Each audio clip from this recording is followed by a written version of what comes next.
ఈ రోజు లోక్సభ స్పీకర్ మీద ఢిల్లీ పోలీసుల మీద ఒత్తిడి తీసుకొచ్చి ఈ రోజు నరేంద్ర మోడీ గారు పాశవికంగా కాంగ్రెస్ పార్టీ నాయకుడు రాహుల్ గాంధీ గారిని కొడితే రాహుల్ గాంధీ గారి ముక్కులో నుంచి రక్తం చిందింది. ఆ రక్తం ఈ నేలను తడిపింది. నేను ఒక్క మాట చెప్పదలుచుకున్న నరేంద్ర మోడీ గారికి, నరేంద్ర మోడీ గారు ఈ దేశ ప్రజల కోసం రక్తం చిందించడం గాంధీ కుటుంబంలో రాహుల్ గాంధీ మొదటివాడు కాదు, రాహుల్ గాంధీ చివరివాడు కాదు. ఆనాడు మహాత్మా గాంధీ గారు ఈ దేశం కోసం 30 ఏళ్ళు తెల్ల దొరలతో కొట్లాడి ఈ దేశానికి స్వతంత్రం తీసుకొచ్చిండు. 30 ఏళ్ళ ఎన్నడూ కూడా తెల్ల దొరలు కూడా లాఠీ ఎత్తడానికి మహాత్మా గాంధీ గారి మీద భయపడ్డారు. అలాంటి మహాత్మా గాంధీ గారిని స్వతంత్రం వచ్చిన మొదటి సంవత్సరంలోనే మీ తుపాకీ తూటాలకు బలైపోయిండు.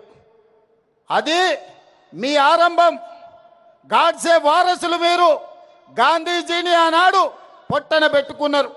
ఆ తర్వాత పేద ప్రజల కోసం ఈ దళితులు, ఆదివాసులు, గిరిజనులు తండాలలో, గూడాలలో, మారుమూల పల్లెల్లో ఉన్న పేదల కోసం అమ్మగా మారిన ఇందిరమ్మను ఈ దేశంలో AK-47 తుపాకీ తూటాలతో తీవ్రవాదులు నేలకు ఒరిగిచ్చిండ్రు. రక్తం చిందించిన జాతి ఇందిరమ్మ కుటుంబం. ఆనాడు ఇందిరాగాంధీ చేసిన త్యాగం, ఆ వారసత్వాన్ని పొనికిపుచ్చుకున్న రాజీవ్ గాంధీ ఈ దేశ సమగ్రత కోసం బాంబులు పెట్టి పేల్చేస్తే తునకలైనా దేశాన్ని ఐక్యంగా ఉంచండు. ఆయన మొత్తం తునకలైనా ఈ దేశానికి ఒక స్ఫూర్తినిచ్చిండు. చివరి రక్తపు బొట్టు వరకు రాజీవ్ గాంధీ గారు ఈ దేశం కోసమే బతికిండు, ఈ ప్రజల కోసమే ప్రాణాలు ఇచ్చిండు. మహాత్మా గాంధీ, ఇందిరాగాంధీ, రాజీవ్ గాంధీ ప్రాణాలు ఇస్తే శ్రీమతి సోనియా గాంధీ గారు ప్రధానమంత్రి, రాష్ట్రపతి పదవులను త్యాగం చేసిండ్రు. ప్రణబ్ ముఖర్జీని ప్రధానమంత్రిని చేసింది. డాక్టర్ మన్మోహన్ సింగ్ ప్రణబ్ ముఖర్జీ గారిని రాష్ట్రపతిని చేసింది. డాక్టర్ మన్మోహన్ సింగ్ గారిని ప్రధానమంత్రిని చేసింది. శ్రీమతి సోనియా గాంధీ గారు ఏ పదవి తీసుకోలే. అలాంటి సోనియా గాంధీ గారి వారసుడు రాహుల్ గాంధీ గారు 2004లో ఎంపీగా ఎన్నికైన 10 సంవత్సరాల అధికారంలో ఉంటే మొదటి 5 ఏళ్ళు మంత్రి తీసుకోలే, రెండవ 5 ఏళ్ళు ప్రధానమంత్రి తీసుకోలే. ప్రతిపక్షంలో 10 ఏళ్ళు ఉంటే ప్రతిపక్ష నాయకుడిగా మల్లికార్జున్ ఖర్గే గారిని, లేకపోతే బెంగాల్కు సంబంధించిన నాయకునికి ప్రతిపక్ష హోదా ఇచ్చిండు. కానీ 20 సంవత్సరాల తర్వాత 2024లో దేశము, ప్రజాస్వామ్యము ప్రమాదంలో పడ్డది. రాజ్యాంగాన్ని మార్చాలని, రిజర్వేషన్లను రద్దు చేయాలని నరేంద్ర మోడీ కుట్ర చేస్తుంటే ఈనాడు ప్రతిపక్ష నాయకుడుగా రాహుల్ గాంధీ గారు బాధ్యత తీసుకున్నారు.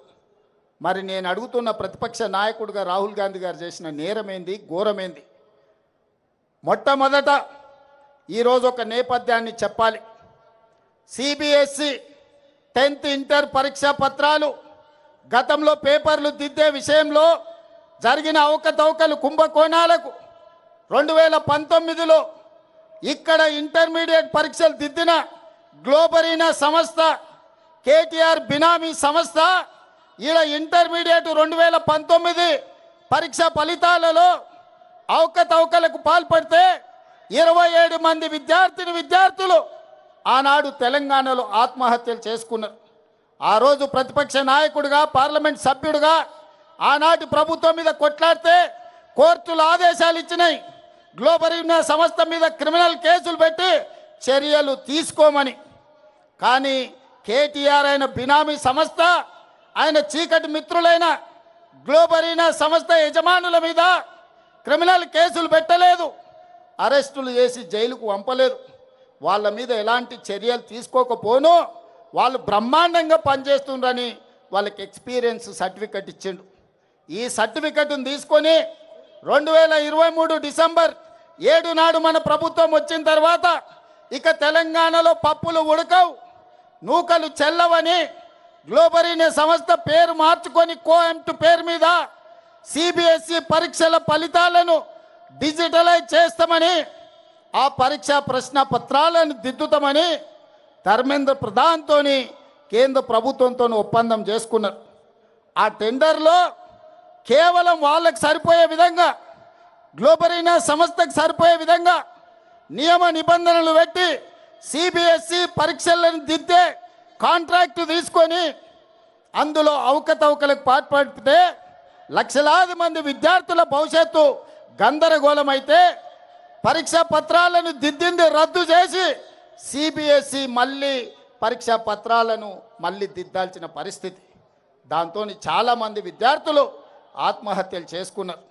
ఆనాడు బీఆర్ఎస్ ప్రభుత్వంలో ఇంటర్మీడియట్ విద్యార్థుల జీవితాలతో చెలగాటమాడిన గ్లోబరీనే సంస్థ మీద క్రిమినల్ కేసులు పెట్టి అరెస్టులు చేసి జైలుకు పంపకపోవడం వల్ల కేటీఆర్ బినామీ సంస్థ అయిన గ్లోబరీనా కేంద్ర ప్రభుత్వంలో సిబిఎస్ఈ ప్రశ్న పత్రాలను పరీక్షలను తమ అవినీతికి వాడుకున్నారు. ఇదే కేటీఆర్ ఢిల్లీ బీజేపీలతో మాట్లాడి వాళ్లకు కాంట్రాక్టులు ఇప్పించడు.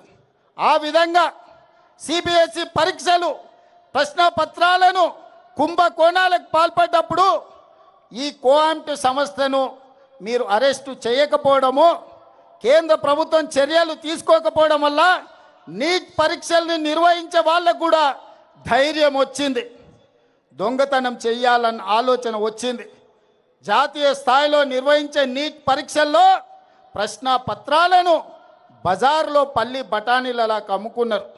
రాజస్థాన్ కోటాలో, మధ్యప్రదేశ్లో, వివిధ ప్రాంతాలలో బీజేపీ ప్రభుత్వం ఉన్న రాష్ట్రాలలో నీట్ పరీక్షల ప్రశ్న పత్రాలను తెగ నమ్ముకొని కోట్ల రూపాయలు సంపాదించుకున్నారు.